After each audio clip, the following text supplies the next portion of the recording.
I'm just gonna come right out and say it. Tomodachi Life is one of the best titles on the 3DS. I'm not sure if that's a hot take or not, but I said it, and I have a YouTube channel, so that means my opinion automatically counts. Right? Yeah, I think so. So for those who don't know, Tomodachi Life is a 3DS game where you throw a bunch of Miis on an island and just kinda watch. You don't really do much, but interfere a little and play little mini-games. It's like a fish tank, but instead of feeding and observing fish, it's Miis. It's a wonderful game, and I could go on and on about how great it is, but that'll have to wait for another day, because today I'm taking a critical look at Tomodachi Life's lesser-known predecessor, Tomodachi Collection.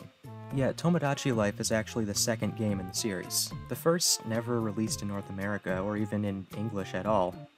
They tried to bring it over here, but the game's voice generation software couldn't properly handle the English language, so a localization was scrapped. But regardless, I do happen to have a copy of my own, so why don't I check this thing out and see if it's good or not. Now, a little fun fact about the 3DS, its region locking methods only account for 3DS games, not DS games. So if you've got a region-locked DS game, the 3DS doesn't bat an eye, which means I have full access to this game. Another fun fact, I do not speak Japanese, so I will be emulating the game anyways so I can use an English patch. This also means there's going to be a mouse cursor in all my footage, so sorry about that, please ignore it. So this is Tomodachi Collection. I have an empty island, and it's my job to name it. I wonder, does this game have a text filter? Nope. Fuck Island, a nice name, apparently. Next order of business is to create a Mii of myself. You're given a Mii Maker menu with all of the same customization options as Mii Maker on the Wii, plus a few more options to set up, specifically the Mii's voice and personality. There are 4 personality types with 4 subtypes, making up a total of 16 personalities a Mii could have. My Mii ended up with Calm and Mellow, which, depending on the personalities of the other Miis on my island, this can affect how they get along. Next I'm told to create another Mii. Real people, huh? Well, the first real person that came to my mind is Simon Cowell for some reason. No clue why, but he's now a permanent resident on Fuck Island. God help us all. Now seems as good a time as any to discuss the basic gameplay. So this here is the Mii apartments. Every time a Mii wants something, a little silhouette will appear in their window with a speech bubble. These bubbles are color-coded to the types of problems they'll have. Black is just general problems, green means they want to play a game, and pink is love-related problems. The normal problems Miis have is usually simple stuff, like I'm hungry, or I want new clothes, and it's your job as the player to keep them happy. You can buy food, clothes, and new apartment designs from their respective shops on the island, but I'll get to that part a bit later. Sometimes Miis will ask you to play a game with them. This always leads to some kind of super simple minigame. I hope you really like matching games. Winning one of these will get you a prize, which can be any sort of random real-life object. Just don't ask how or why they have these on hand, because I don't know either, and I have a feeling the answer isn't wholly legal. Helping Miis out with problems will add to their satisfaction meter, this little orange thing up at the top. When they level up, you can give your Mii a free gift. You can give your Miis a new interior design, an object to play with, a catchphrase, or force them to do this.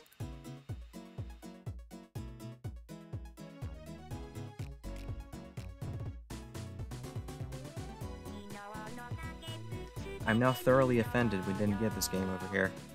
Helping Miis with their problems will also get you money and special items. These types of items will trigger small events, stuff like giving a Mii a bath, letting them listen to a music box, sit in front of a fan, or practicing hypnosis. None of these are super exciting on their own, they're mostly just here as another way to interact with your islanders and gain satisfaction points. Speaking of islanders, I've added several new ones. Not a lot, but enough that I've got a little community going on here. We've got all 3 Smash 4 Mii fighters, a default Mii, a burger, and Peter Griffin. All the essentials. Now that I have plenty of Miis, they can start actually socializing with each other. One of the things they often ask for is to befriend other Miis. When Miis befriend each other, it basically just means you get to watch them hang out with each other, because you can stalk your Miis through their window like a creep. They also can get into fights, forcing the player to intervene and force them to apologize. Another thing Miis might be doing when you spy on them is playing with the objects you've given them when they level up. For example, I gave myself a Wii, and I gave Mii Gunner a phone. Don't know who she's talking to though, nobody else on the island has one, and she sure as shit ain't getting service out here in the middle of the fucking ocean. Yeah, almost forgot to talk about the island. This here is Fuck Island in all its glory. As you play the game, you'll start unlocking various locations on the island to mess around with. There's of course the aforementioned food, clothing, and interior shops, all of which selling goods you'll need in order to keep the islanders satisfied. There's also the pawn shop, which lets you sell prizes from playing minigames. Mii News is where you go to see the latest news on the island. Headlines are always just there to tell you when some new location or feature has just been unlocked, and when the news isn't telling you about something you just unlocked, it's spreading weird shit like this. Glad to see Truthful News is still alive and well. This is the City Hall, which basically acts as a menu. It grants you access to the game's settings, a list of islanders, a personality chart, a list of unlocks, and of course the ability to add new Miis. The rankings board shows the rankings of all your islanders in several categories like popularity. Job diagnosis tells you the ideal job for each of your Miis. You're told this via these interesting images. The compatibility tester allows you to test the friendship or love compatibility between two Miis. And the question hall lets you ask Miis simple questions and get simple yes or no answers. Turns out most of my islanders prefer balls to cock. Noted. Oh, and I almost forgot the blessing fountain. This fountain is where Miis come to hang out sometimes. It's also where they go for regularly scheduled events, such as paying me money.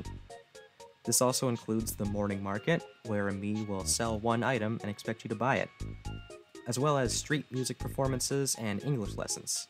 If you can't tell, I'm kinda over-explaining all the game's features because there's not that much to talk about. It is a very simple game. Most of the game's length is derived from just how long Miis wait to need you for something. This problem can be avoided by just having a lot of Miis, but even then, you'll run out of problems to solve eventually. This game is more so designed to be opened for a few minutes at a time every hour or two, which is not necessarily a bad thing. It's like a mobile game, kind of. Not a bad design, just different than a standard game. Unfortunately, it just kind of feels like these long pauses are only there because it's very easy to see everything the game has to offer in a short amount of time. If the game wasn't super spaced out, you could see everything in just a couple of hours. The whole game is just solving problems and watching your Miis do random things. And after a little while, those things start to repeat, and you'll just be fixing the same problems and scratching the same backs over and over again. It's especially disappointing that there's just no incentive to really keep playing once you see everything once. There's no real reward for leveling up Miis or anything, just more of the same stuff to screw around with. The last thing I have to really discuss is the romance mechanics. That's right, viewers, Miis can understand the concept of love. Crazy shit, I know.